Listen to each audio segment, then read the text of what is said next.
So welcome Adam Gibson to the Healing Hour. Hi there, nice to be here. Well, you're doing some really exciting stuff with men and lots of other things, of course, but tell me about your entrepreneur's shed. Yeah, so look, the Entrepreneurs Men's Shed, we've got a business coaching group and a podcast and kind of a multimedia platform starting there, including a magazine. Actually, we're about to launch like a print magazine that'll be in all the Qantas lounges and so on.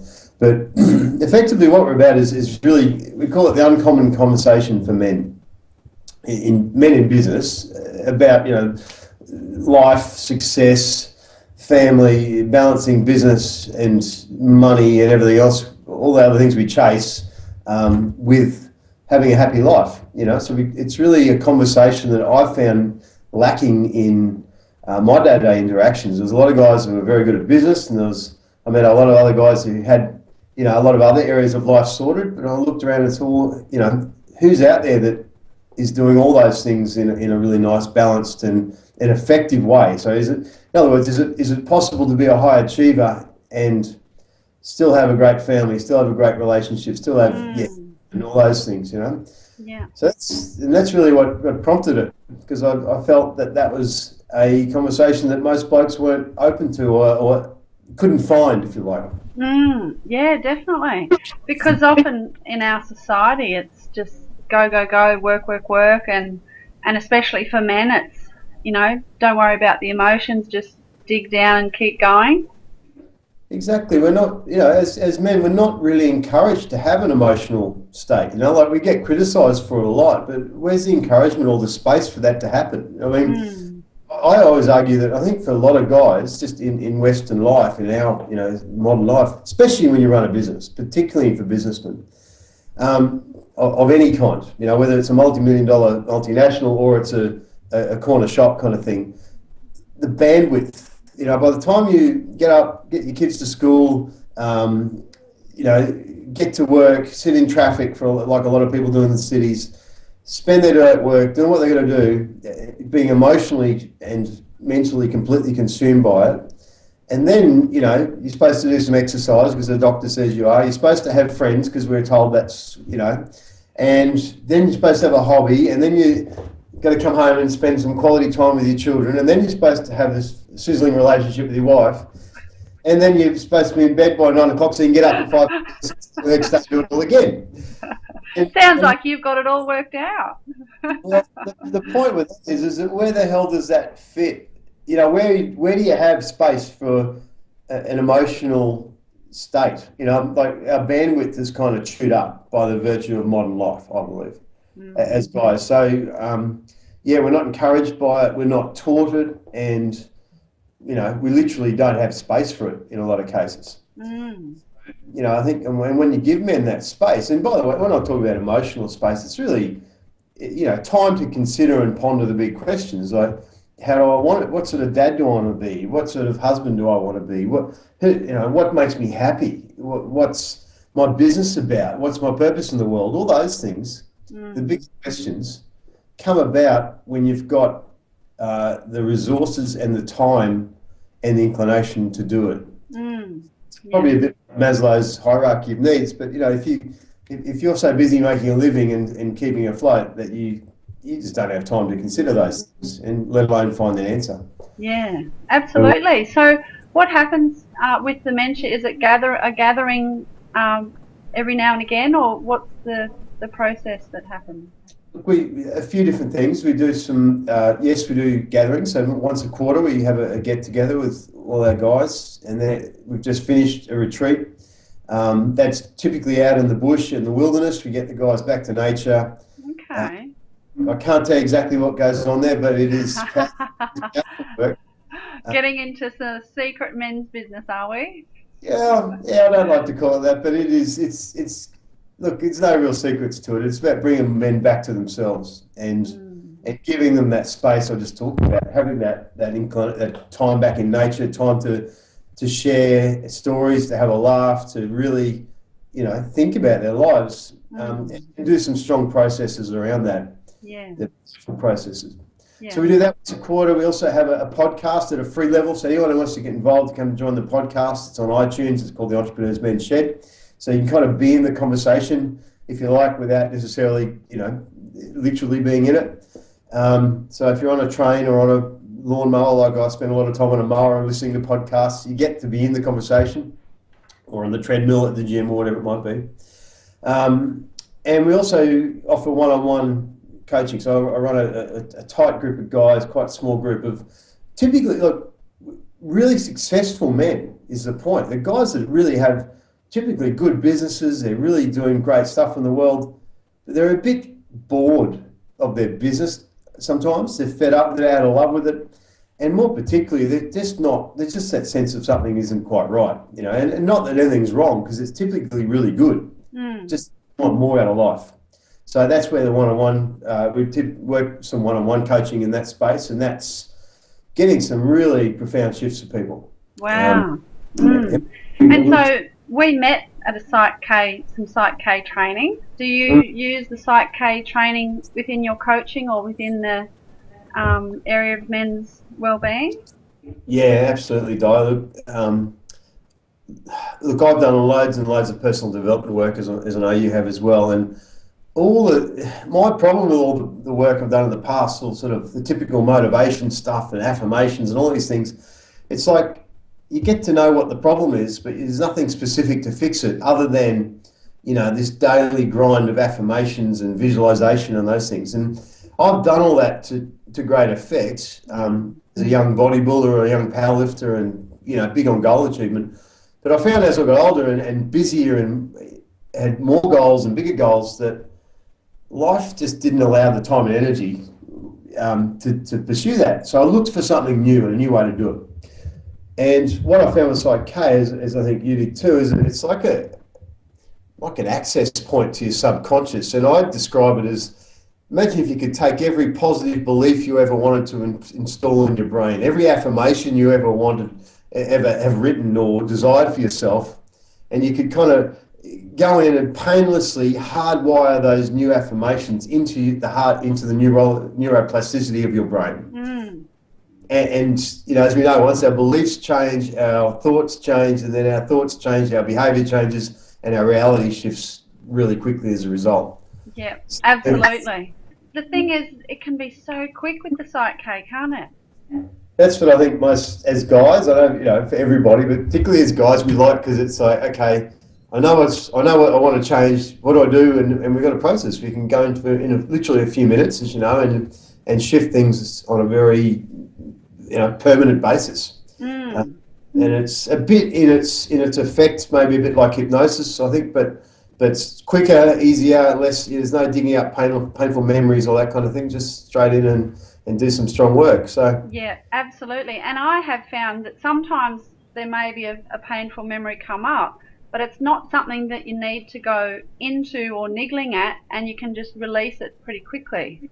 Yeah, exactly. So, yeah, very, very powerful. And for me, it's kind of the missing link that I've been, if you're in personal development or in goal achieving and any of those kind of things, using this is, like I said, it's like taking affirmations and putting them on steroids and burning them into your brain in a few minutes. That's exactly what, people have said to me, we're looking at in a couple of weeks of doing some workshops, and someone said to me, you've got to do some breath work, Di. And I'm like, no way. Psych K is like breath work on steroids. I'm just going to do the Psych K.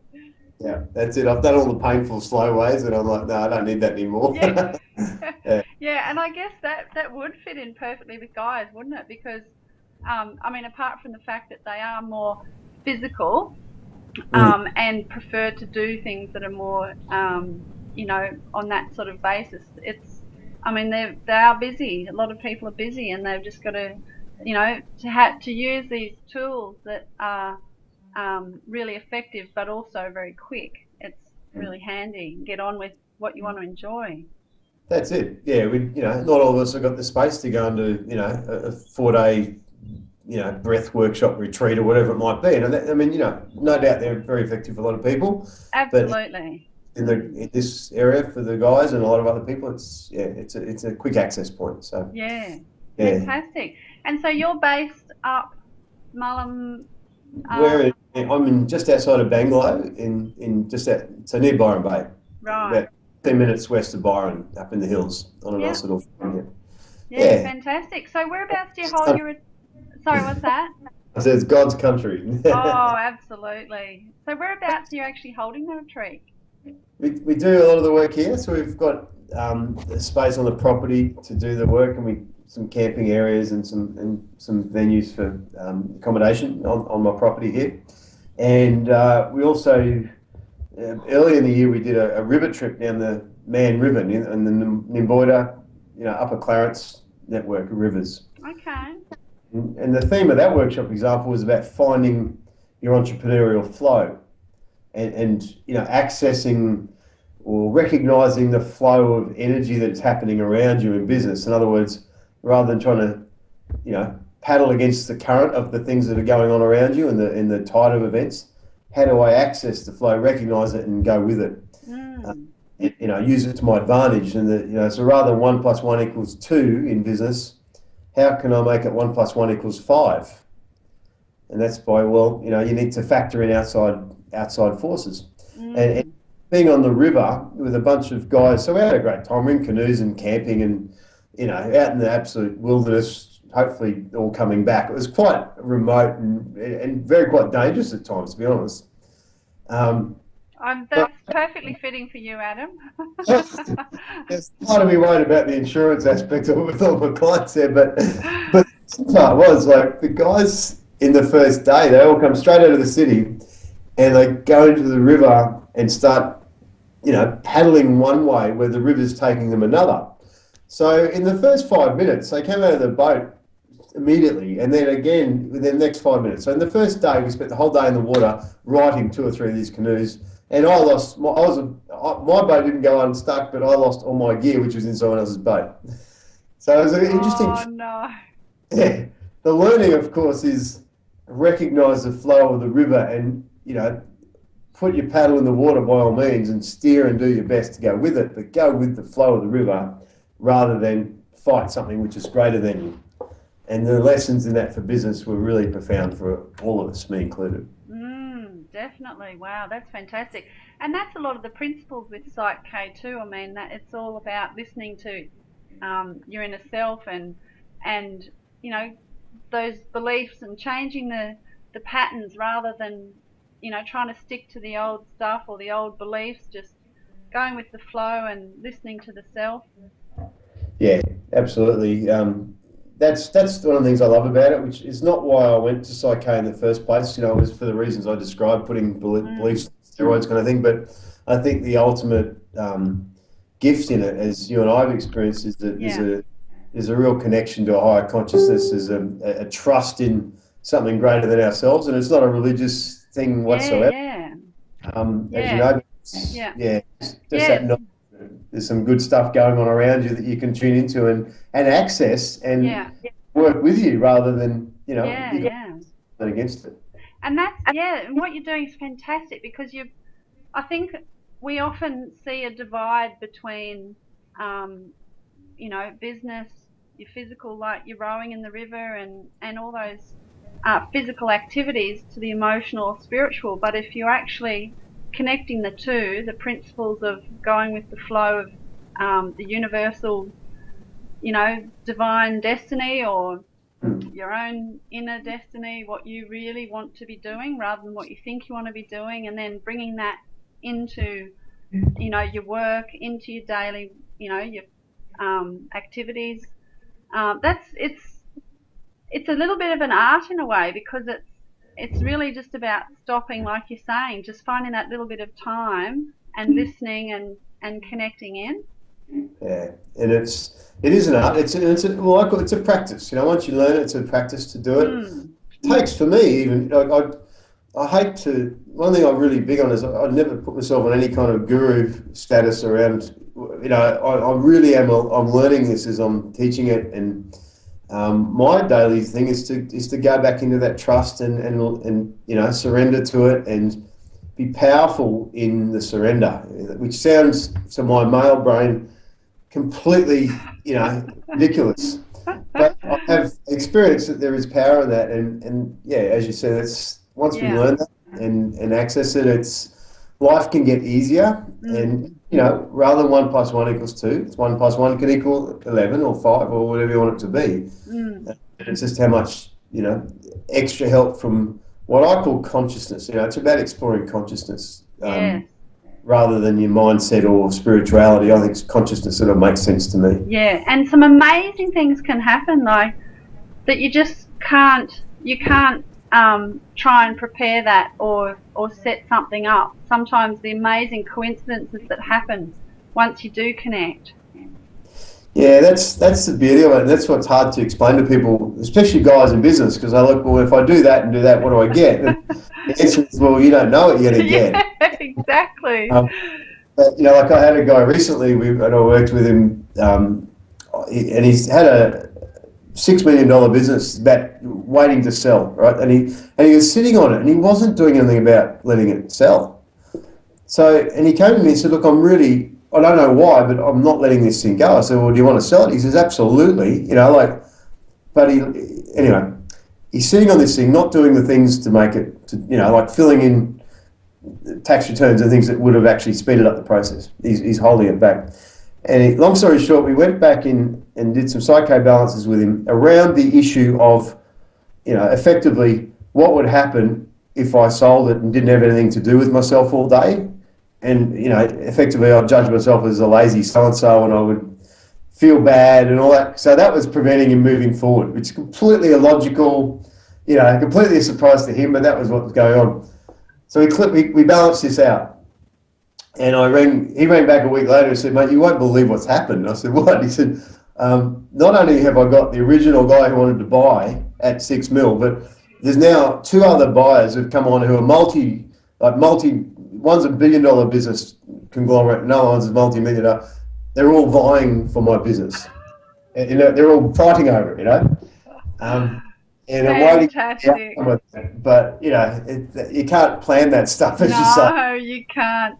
And that's the thing that I find it hard sometimes to talk about some of the processes. Not only just like Kay, but that sort of principle, that sort of work when you're connecting with consciousness, where you're changing thoughts and beliefs.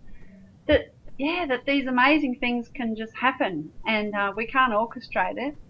Yeah, I think the thing, well, for men anyway, I know you know this yourself, Di, because we work together on it. But when we've exhausted, for a lot of blokes, it's when we've exhausted all of the traditional methods of push, motivated, work hard, all that stuff we get programmed with as blokes.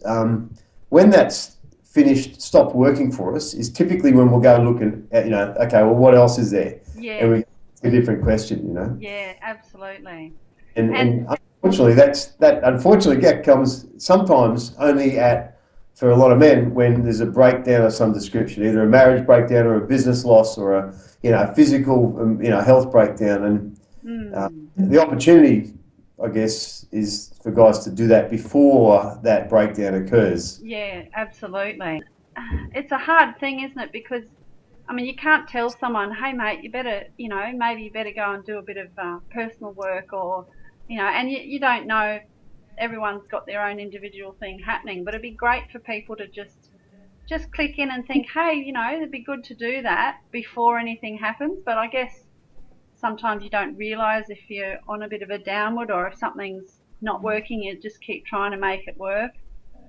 Yeah, I think the flag for guys listening who resonate with that potentially, it's even I work with a few young guys like early 30s who are kicking some really big goals, but they're onto this now, which is encouraging. But the flag, or the red flag, is, I reckon, when there's a recurring frustration going on. Right.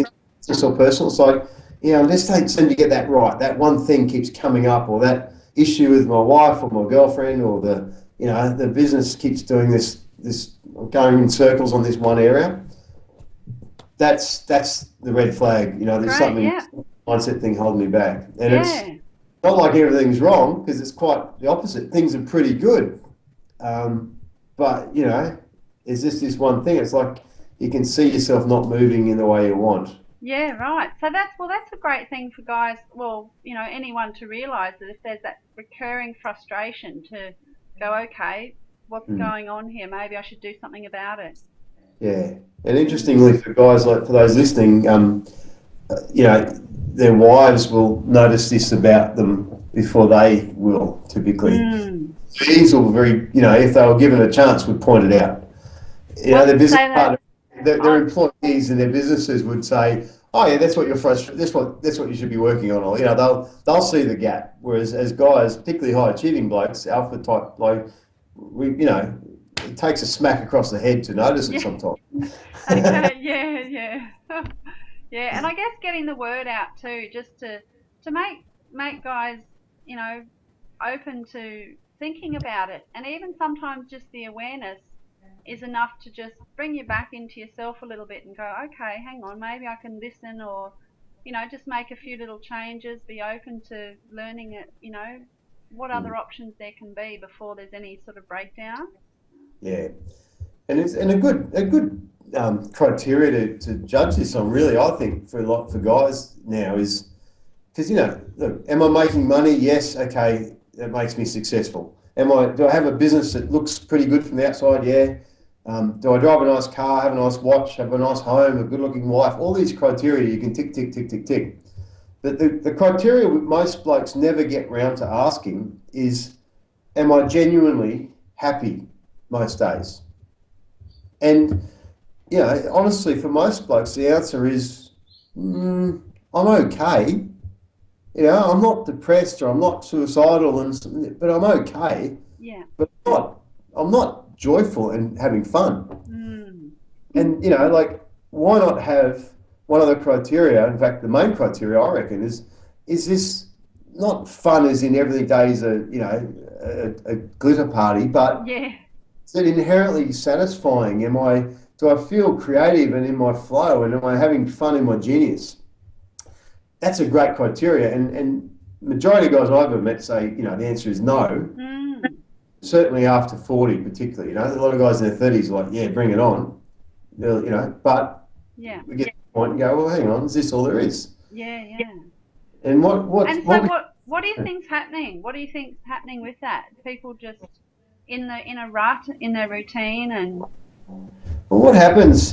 It's interesting because it's really clear to me now because I've been working in this space for a while, and I might say noticing it in myself is primarily I'm the great experimenter.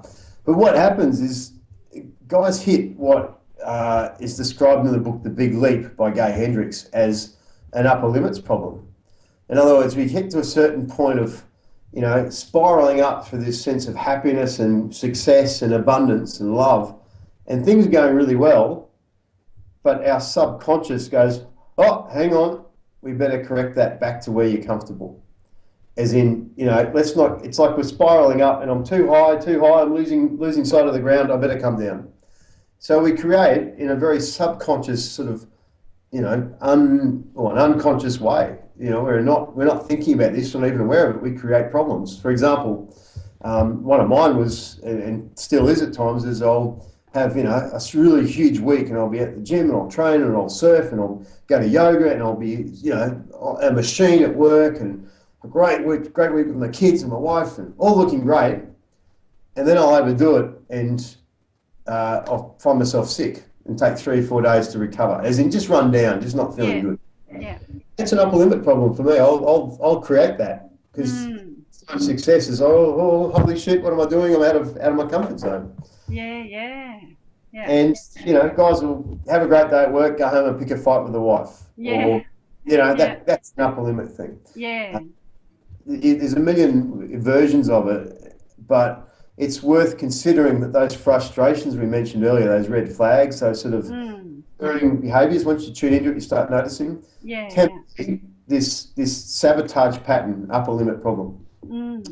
So once we notice it, this is the cool thing, you can then, as you know, we can then work with it using the psyche balance to remove it and balance it and put something more productive in there. Yeah, and absolutely. allow our subconscious to actually support this spiraling sense of things going really, really well in terms of love and abundance. And money's a good example. you know, you get a win. You know, we have an upper limit of how much money we're comfortable earning, and guess what happens when you earn a lot more by some windfall, or you get an inheritance, or win the lottery winners? You know, we go and throw it all away again and get back to what we're comfortable with pretty quickly. Yeah, yeah. I think, and we have a lot of deserving and worthy issues, don't we? And I think that underlies a bit of that sabotage, maybe. Yeah, absolutely. You know, it's Yeah. around self-worth, worthiness. You know, what will my family think? What will my or family of origin? That, you know, how will they judge me? That's a big Mm, subconscious one often too. So yeah. yeah, there's a whole bunch of reasons, and you know, as you know now, the good part of that is you don't have to hang on to them. You can move through them quite quickly and easily using psyche. Yeah, absolutely. So that's the beliefs you mean. That's those negative beliefs. We can let them go and implant some more positive beliefs. Absolutely. Yeah, Yeah. yeah. And that's a lot of what the research is finding these days is that our beliefs and our thoughts are so much influence our whole self and our whole lives and what comes into our life. Yeah. Look, I mean, you know, I think we're in agreement on that, but you know, from a very succinct way to put it is, you know, your thoughts, what goes on in our heads creates our reality. Mm. And once you've been in coaching a little while, you see that as being completely true. So, Yeah, yeah. It's a bit hard to understand at first, isn't it? You think, hang on a minute, I'm not creating this. yeah, why would I create this bullshit? Yeah, yeah. Yeah, Yeah, yeah. But then when you do get down and you realise, hang on, I've had these worthy issues or deserving issues, and then you realise where those negative influence are coming in from, where that they're actually responding to our own inner thoughts and beliefs. yeah, exactly. Mm. So, yeah, and you know, the powerful place whether it's, look, I think I've struggled with this for a long time myself because I'm like, how can all that stuff be my responsibility? You know, if I'm creating it, it means it's my responsibility. And people would say that to me, and I'm like, oh, you know, give me a break. You know, I can't give me some rest from this. Yeah, yeah, But I guess the powerful position to take is, well, you know, you can be a victim to it and say, well, yeah. it's all on top of me, as sometimes it feels that way. But Mm. ultimately, if we can come back to the powerful position as well, if I choose to believe that I'm creating this reality, it gives me somewhere to work from. It gives me Mm. some say in what goes on from that point of view, rather Mm. than just, you know, at the hands of fate. And Yeah. so therefore, you know, I think it's a more productive place to come from. And I've Yeah, seen it. definitely. Well, Yeah. And I think too what you're talking about, the retreats that you have and bringing people back to just, you know, just taking that time to just listen and chill out and really appreciating that just being rather than the doing and the yeah, achieving. And I think that's really our spirit or our soul, whether you're male or female. I mean, that helps really itself, just that, just slow down and just, okay, be and appreciate now. yeah, yeah, absolutely. And you know, and I think what I've discovered, and this is a recent thing for me, is that when you can have that space to feel that and come back to now and, you know, be really in the moment, but you also have those spaces when you're charging ahead and, you know, doing stuff. And by the way, I think in business particularly, you know, Mm, you need a balance of both. You need to be able to move absolutely. through those places. All right. So Yeah. just for the record, we're not all, it's not all hippie stuff. It's like you've got to have some very practical, grounded business strategy in place to go. I call it, you know, I work with contrarian strategies. I like to think against the grain, but it definitely is very solid business strategy behind what we do. Innovative marketing and ideas, and expanded consciousness. Those three things together, I think, are a very solid foundation. Right? Absolutely. So the thing I think I've figured out recently is that it's not about being, you know, charging ahead in motivation, and it's not about sitting back and being in, you know, that esoteric hippie space kind of, I call it the hippy dippy kind of area all the time, even Yeah. though I spend time there. It's Yeah. about being in center, and in center of your, you know, in center you have power because you're not easily rocked. Mm. You can move in between these different places. You're in an uncharged position in terms of you're not emotionally charged by any situation. Being in centre gives you power, and you don't need to be charging your head and fighting battles. You don't need to be having to fight fires. You also don't need to be sitting in nature 100% of the time, thinking about stuff like some monk on a hilltop. Yeah, You know, yeah. I don't believe guys like that are being particularly productive either, or effective in the world. So I believe an effective way for guys in business, if you believe you're here on this earth to do stuff and and make some kind of dent in the place in a positive way, then a combination of being in centre of yourself and really grounded in the middle of that, and and focused, and also I guess balanced. That Mm, place to come from. That's the place.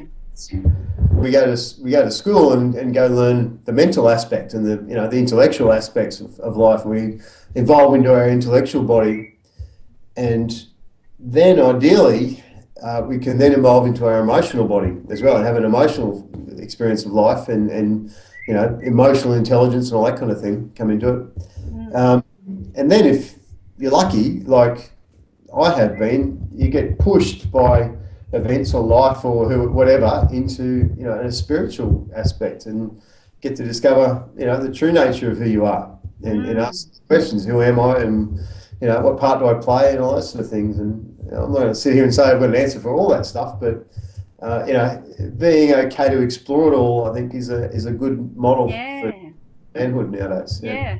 And I think that's the great thing when you're saying I haven't got the answers for all of it, but it's within each individual, really, isn't it? Like once you're giving people tools to find that within themselves, what's best for them. Exactly. Yeah. Yeah. And that's tools. Exactly. Everyone gets their different ways, and Mm, yeah, works for one, work for another, for sure. yeah, Yeah. But it's a good question to ask, I think, is the point. Because in asking the question, you get some answers and you get some interesting insights, and life. I think this is the thing I've noticed, is that I used to look at personal development and the sort of conversation we're having and go, well, what a load of bullshit, put it bluntly. yeah, Yeah. I don't know if I'm allowed to say it on the radio, but it's like there's a lot of hoo-ha and motivational stuff and all that. And some of it works, some of it's just glossy garbage. I just think, no, where's the realness in it? Is it, like I used to think about it, like going in towards, spiritual and emotional exploration of yourself as a man. I used to find it really very resistant to it, because it all looked so feminine and so. I thought, I'm not going to go and do that. That's like this really girly, yeah, it's just so up against my upbringing, if you like. But what I've since really learned, probably the hard way, if I'm honest, is it's a really courageous place to play. So you go in there with a lot of courage, and you don't get anywhere with it unless you have some courage for it, and you're really up for the darker, looking at your darker side and look at the deeper side of yourself, and in that there's a real sense of adventure in it.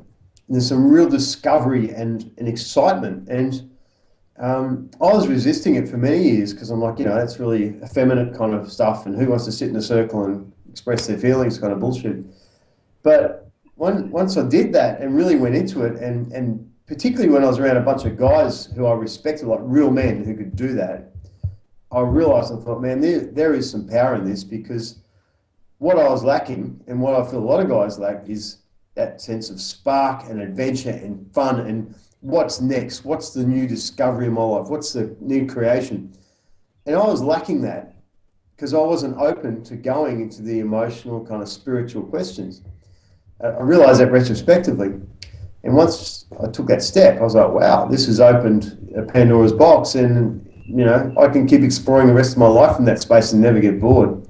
And mm, big, strong, smart, successful guys who I really respect, who are doing that as well, and men of all walks of life. But as that's our new playground. That's our new adventure. That's the new. yeah, yeah, fantastic.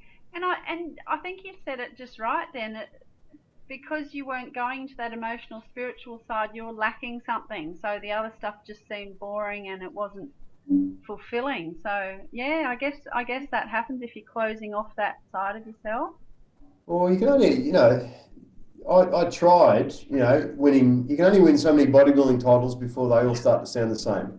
You only make so much money before you've only got so much you can do with it personally. You can keep amassing it, but it's finite what you can personally enjoy it, how you can personally Mm. enjoy it, maybe. You can only have so many cars in the garage, so many watches, and so many holidays. So, if you've ticked all the regular boxes, you can only have so much sex. As you get to a point, well, what else is there? And for a lot of guys who have ticked a lot of boxes, and I ticked my fair share. Um, okay, what's next? Look, what I really love to see happen for men, and I guess men in business particularly, right? Well, I guess for those who are sitting on the edge thinking about going into business and becoming a creator, if business is their playground, and there's certainly a lot of other ways to do that, of course, but business is one, I'd encourage them to do so for starters. But the reason for it is that, men in business who have their centre, who know who they are, who have an understanding of their place in the world and the essence of themselves, their connection to spirit, their connection to their family, to their role in life, and they really are centered, balanced, strong men, as I aspire to be. I think guys, and I'd say aspire, by the way, as in I'm not saying claiming that, but So excuse me, Adam, when you're saying strong, you're not necessarily meaning physically strong, but strong within themselves, what their yeah, beliefs are and their, yeah, this has got nothing to do with physicality. Yeah, that's a good question. Yeah, good yeah. point. So this is really about guys who are strong in themselves. Strong, a man when you meet a man, it doesn't matter what height, size, or anything he is. You know when he's a strong man or a man would tend to disregard. A man with presence in himself, who knows himself, and that's centre. Right? Yeah. And when a guy's in centre and he effectively understands his connection to the rest of the world and his place in it, the business he creates does beautiful things in the world.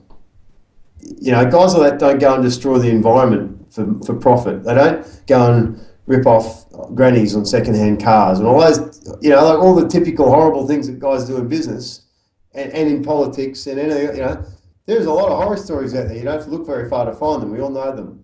Yeah. And typically by men who aren't particularly well evolved in themselves. And they're taking their inner angst, if whatever you want to call it, out on, in a very unhealthy way, externalizing it. So if you feel angry at the world, but you don't have any way of expressing that and resolving it for yourself because you've never learned how, it's likely, or it's not a big leap to understand why that man who feels that way would go and create a business that goes and screws up the earth or other, like I'll screw you before you screw me.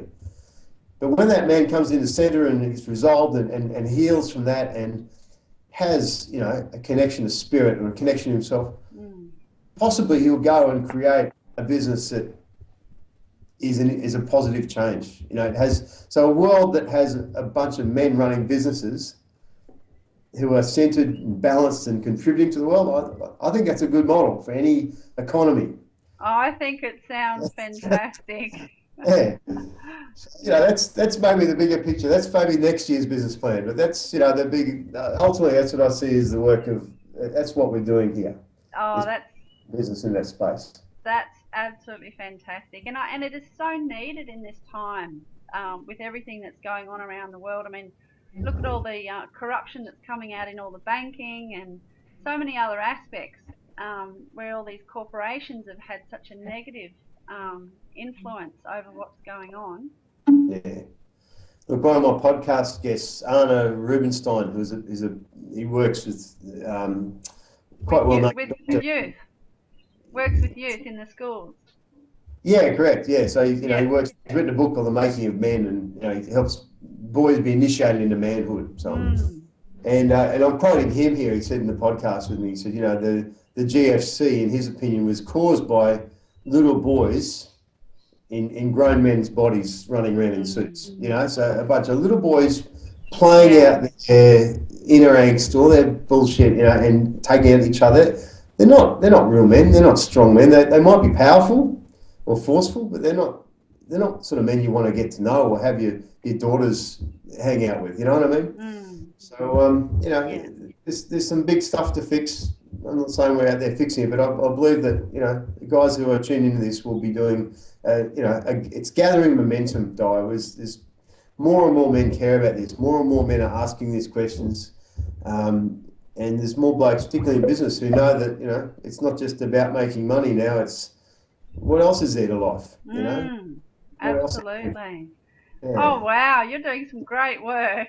it's I mean, fun, I exciting. knew I knew you were doing good, but now I've got a bigger picture of exactly of what you're doing. Well, not exactly, but I know you still got your secret men's business, but yeah, wow, it's a great big picture that you've got happening with all the work you're doing. Yeah, Fantastic.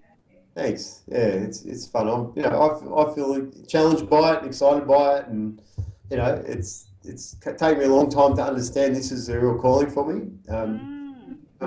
To be honest, I've kind of effectively walked away from an easy, not even easy, but a business I was really making really good money at and quite easy for me and all those sort of things.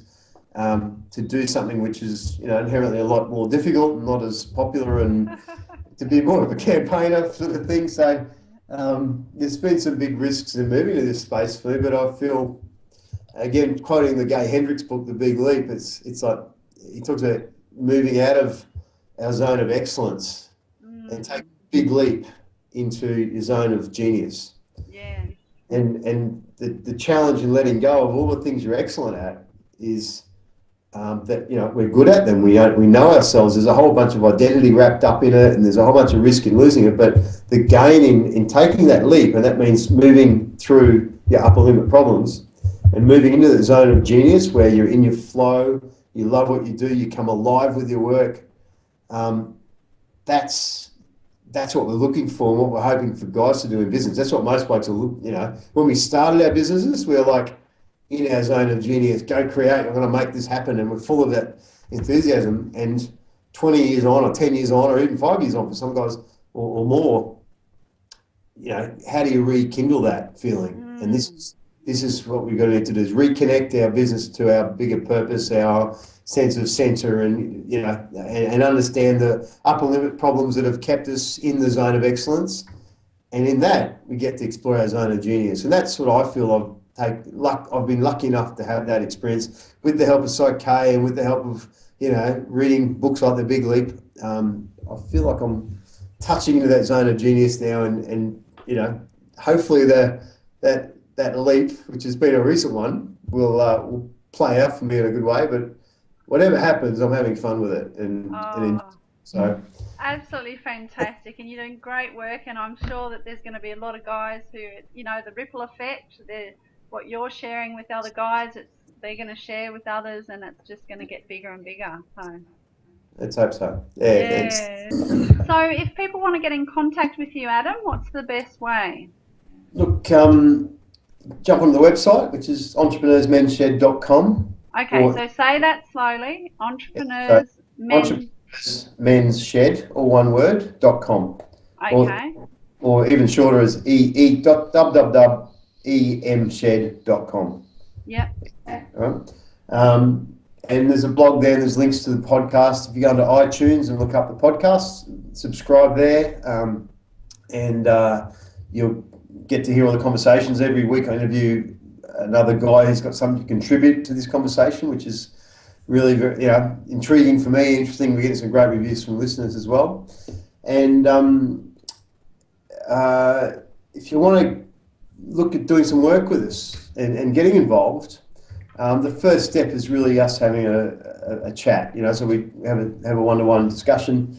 Right now, the group is probably it's focused on guys who are based in Australia and New Zealand, from all over Australia, but when we get together, as I said before, near Byron Bay quarterly. So, Mm. and other than that, we work on the phone and Skype. So if you want to have a talk, there's some details there on the website.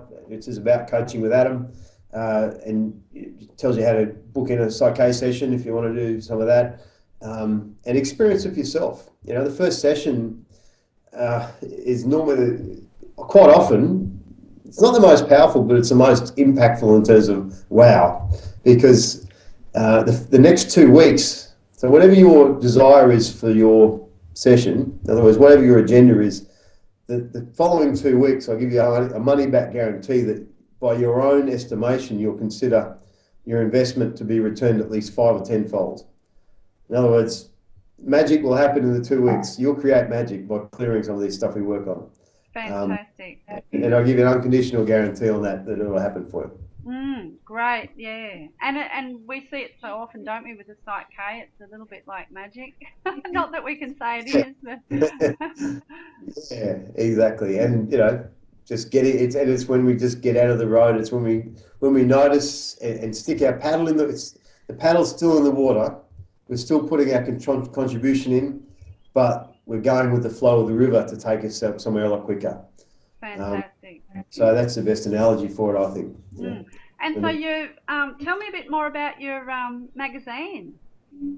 Look, that's early days, but I've been approached by a publisher who's a magazine publisher who's heard the podcast, likes the format, loves the conversation, and I can't reveal a great deal other than we're putting together contracts and so on at the moment to publish a print version that will go all over the country, and which will really put this conversation in the hands of men in business, and get it beyond the scope of a podcast and online. I think a lot of guys, myself included, sitting around online and being tied into Facebook and all this stuff has limited appeal. We all do it to a point, but to some extent we like vinyl records and analog watches and magazines and books and real stuff. Yeah. Sort of thing. So that's the thinking behind it. So that should come out in the next couple of months, all going well. Oh, that's really exciting. Can't wait to see it. Yeah, me too. Yeah. Okay, well, thanks so much for joining me, Adam. Hey, Di, it's been a pleasure, and really lovely to connect. And I'm going to come down and visit you soon and get some Malibu lessons from you. Cause No, you won't get them from me. Get them from my daughter. She's much better than me now. Really? Oh, cool. All right. Yeah, but we'll definitely have to go for a surf. Because I've got a lot of room for improvement. Let me say that. Yeah, fantastic. And I just love your work, and keep us updated. Thanks, Doug. Great to talk. Yeah. Talk soon. Bye. Bye-bye.